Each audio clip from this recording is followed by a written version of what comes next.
So first and foremost, glad to have you here, Mr. Parker. You talked on stage about that initial response that took place after Tamika Mallory posted the videos about what took place with her. I had her on my show, TV One News One Now, and where she was quite emotional speaking about those issues. And obviously, no company wants to get put on blast. And you said there was this natural reaction to, defend, as opposed to listen to what she and other passengers were saying. Yeah. Again, I guess it's natural. It's to think that's not who we are. Sure, we have events. We have 500,000 passengers a day, and we have 130,000 human beings that work in American Airlines. So we know we're not perfect, but in general, our response was, look, we're American Airlines. This is what we do. We connect people. We fly over borders and walls and stereotypes. And we were proud of our diversity and inclusion. But what happened then is, as we talked about it some more, we actually had a board meeting, and one of our black board members said to me, this is an opportunity. We should view it as an opportunity. This is a gift. And that's how once we started thinking of it that way, instead of an attack, and we started thinking, of course, no one's great at this, and we want to be the best. But isn't that also indicative of why there has to be African-American, Latinos, and others who are on boards of directors who bring different perspectives? Because the reality is you may have white board members who that's not their experience. Absolutely. I think that's a big part of this story. I'd like to think we would have gotten there on our own. But I'm not certain of that. I know we got there more quickly than we would have because we have a diverse board, and it helped us. And so once you did that, what did you then put in place? So I remember we covered it on the show, the meetings NAACP and others had, meeting with you and others. I think Tamika also was in. Absolutely. In some of those played a meetings big as role well. in this. And so what then was the next? You talked about this 4-point plan. Yeah. Exactly how did you get to that? Well, we, within, a few days, sat down with President Johnson, with Tamika, a couple of others, and laid out to them this attitude. That said, look, we're viewing this as an opportunity. Here, at that point, the plan wasn't fully fleshed out, but we had some thoughts. We asked them for their thoughts, and together we came up with this plan. But we got together right away. We knew we needed to. Derrick, I want to now talk to you. And so when you were having these meetings, obviously, we've seen the same thing happen with Waffle House. We've seen this in the past with Denny's and Texaco, and we can go down the line where corporations have run afoul of African-American customers. What was your intent walking in terms of what you wanted to come out with? Well, first of all, we became aware of some issues when Dr. Barber was removed from a plane. Yeah, Reverend Dr. Barber. Right. When he was, I remember we had him on talking about that as well. And that was followed up with Joe Taker Edie, who then complained. And then it was like a domino from there. We were very clear that corporate culture is a big ship. And it's not a swift boat. You can't turn around fast. And our goal was to look at the whys. How could something like this happen when a substantial part of the customer base are, in fact, African Americans? We carry our weight as consumers. We want to make sure that the solution is not a ready, fix, quick turnaround, but in fact a way of changing the culture to respect African Americans and other travelers differently than what people were saying they were being treated. Now, I cannot go to the veracity of anyone's incident, but when we begin to see a pattern, then there is something there. Right. And we want to address the pattern so people can have a better experience or exercise some dollar discipline. And that's our goal. So in this 4-point plan, was it NAACP working alongside American Airlines to put this together, or was it driven by the airline? Well, the initial conversation was some of the things that we would like to see. Doug, share some of the things in terms of they were talking about internally. Recommendations were asked for. It was an exchange. And when they came back with the final product, say this makes sense. It fit the reality both of their business model, but it also fit the reality of how we would like to be respected as consumers. And Doug, what exactly were those 4 points of that particular plan?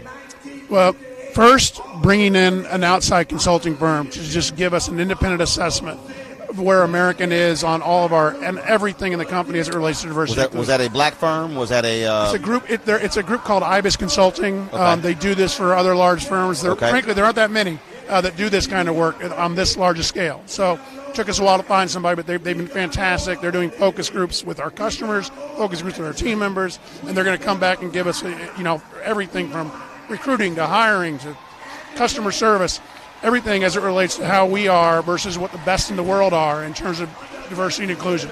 So we'll get that gap analysis and use that as a roadmap to get ourselves to be what we want to be, which is the best in the world on all these things.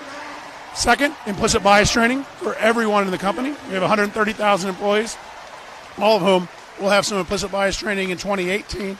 A lot of that computer-based the first year because we wanted to get it out fast. So you're saying all American Airlines employees will have implicit bias training in 2018? In 2018, and in 2019 it'll be in person.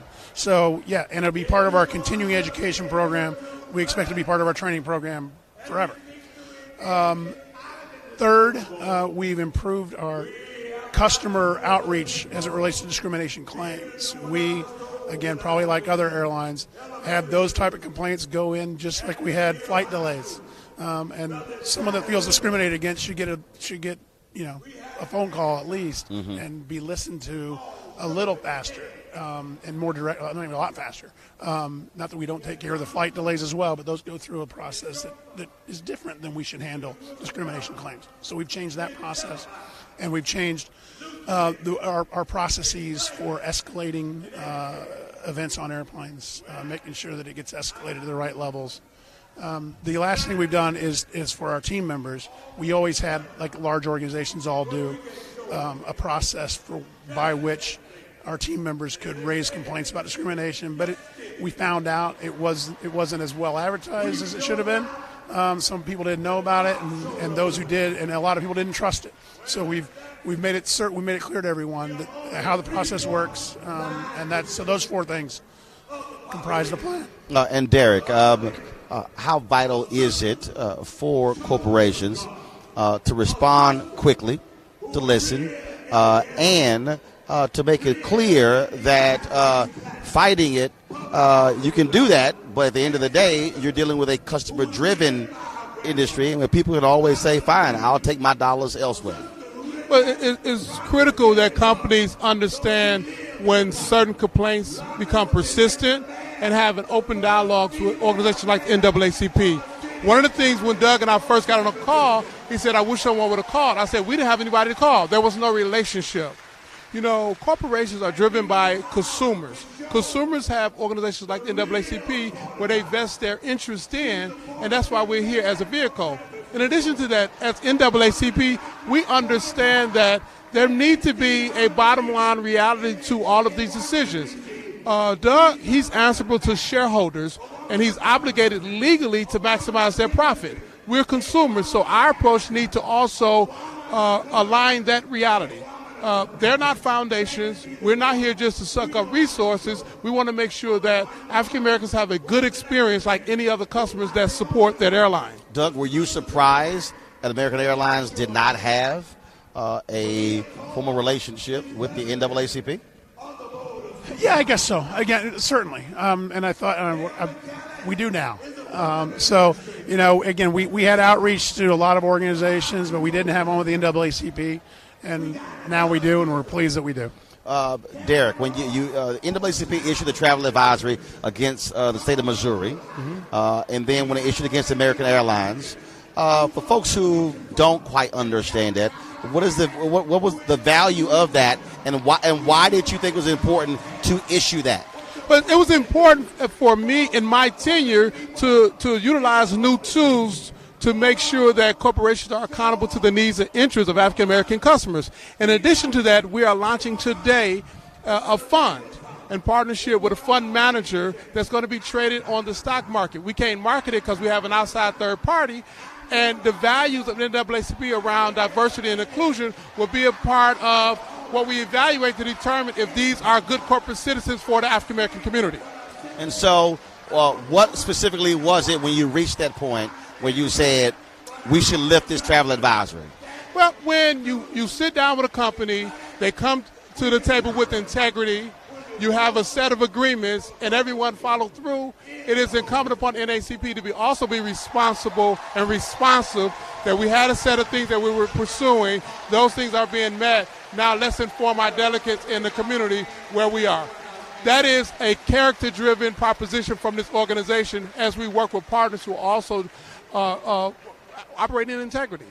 Doug, I'll go to you now. There are CEOs out there, some who have not responded that way. And I'll give you an example. A company like Waffle House continues to have problem after problem after problem. We tried to get the CEO on the Tom Joyner Morning Show, the largest urban radio show in America. They've canceled multiple times. Other companies have also fought it. What would you tell corporate leaders what they should be doing before there is an incident? What should they be doing now when it comes to issues like this? Stop being defensive. Stop pretending like this is an issue that doesn't exist in your company, because it exists in all of our companies. There's no reason to pretend like it doesn't. And know that your customers want you to be diverse and inclusive. Your employees want you to be diverse and inclusive. That's what we all say, and that's what we should all go live and do. And again, every CEO is going to tell you they do it. I would have told you the same thing before, and it was true, by the way. I mean, this is not lip service prior to this, but what this advisory helped us see is that even though we're doing all those things, we can still do more. And we're not the best in the world, and we shouldn't just be compliant. We shouldn't just say we have all the programs in place. We should go be the best at this, because that's who we say we are. And did you also begin to examine your relationships with other organizations to say, wait a minute, look, there are African Americans out there. There are fraternities and sororities and other groups where I just came from the AKA convention in Houston. It was 20,000 folks who were there. You have groups who are flying in huge numbers that you say, wait a minute, hold up. We got to make sure that we are connected with multiple groups outside of the folks we traditionally deal with. Absolutely. And again, we have a lot of those relationships already in place, and we did. And we have significant marketing efforts to the African American community before this. But again, this is more about an attitude that says, if you're going to say that what you do is connect people and fly over borders and walls, then you should set a standard for yourself that's to be better than everyone else. And that's where our standard is now. And we weren't there, but that wasn't our standard prior to this, and now it is. All right. Doug Parker, we certainly appreciate it. Thank you so very much. Thank you, Roland. Thanks a bunch. Derrick, thanks a lot. I'll see you later. Absolutely. Appreciate it.